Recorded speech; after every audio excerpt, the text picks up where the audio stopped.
You don't need a scientific mind to understand reality. You need a free one. The human disease is ignorance, because the system has made them ignorant. They are ensuring that basically, as much as possible, you only see what you already believe. Ignorance is still a choice. They're trying to make it no longer a choice by suppressing alternative information.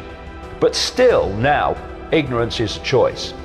If people want to know what is possible and what's going on beyond what they're told, it's there still, for now, in books and on the internet, videos, etc., where they can see it.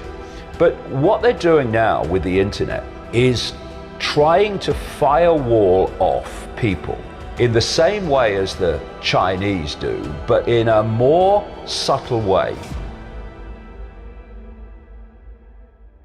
Something Tesla said: you can think deeply and be quite insane, but you need to be sane to think clearly.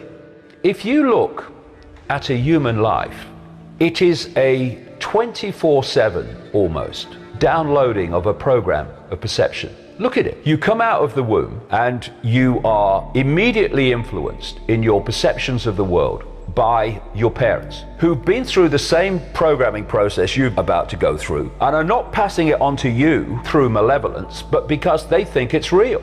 So immediately you're out the womb and you're already having your perceptions directed and molded by your parents.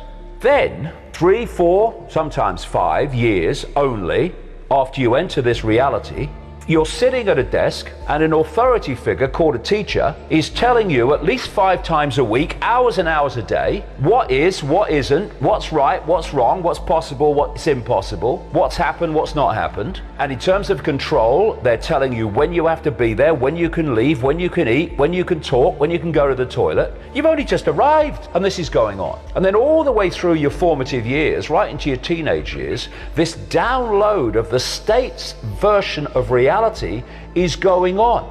At the same time, your parents, when you're younger, they are confirming that what you're being told at school is true. All the people around you, your peers and your friends and your acquaintances, are going through the same programming system. Every time you turn on the mainstream media, and much of the alternative, let me say, they are telling you the same thing is true. And so on and on and on it goes. And then there's not only the download of the perception, there's also the policing of the perception. If you challenge what you're being told at school, then you are a disruptive influence in the classroom.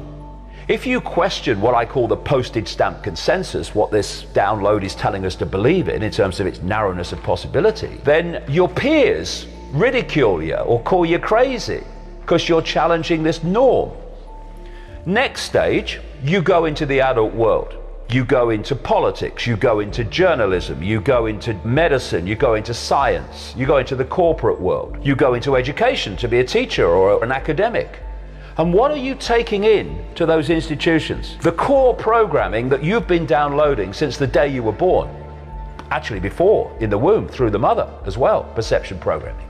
All the way through your life, you are being bombarded with a sense of normality and a sense of the possible and a sense of reality, which is so powerful in controlling people's perceptions. This is what you're dealing with. You're dealing with people who are so programmed, they cannot literally think outside of it.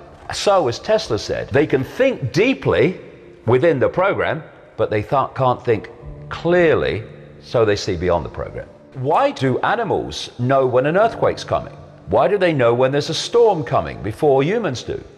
Because they haven't been to school. They don't read the local newspaper and watch the mainstream media. They've not got peer pressure all the time to desensitize them from the wider field and focus them only in a tiny band of it. Because everything is energy in the end, everything is waveform energy in its base form. When you start to expand your awareness into the greater field, you're expanding your awareness into greater understanding, into greater insight, into greater knowledge. And that's the last thing that the few seeking to enslave and direct billions want you to do. They want you isolated in a sense of little me, in a sense of everything's apart from everything else, rather than we're all expressions of the same awareness having different experiences. And so the system has been set up to pressure people from the earliest age to sense and self-identify themselves with the labels of experience rather than the infinite, eternal totality of who we really are. We're at this fork in the road where people have to choose. Are they going to go on being controlled sheep and robots of the control system, or are they going to wake up and take the road to freedom? And that's the choice that people are facing now and will face ever more blatantly in the next few years.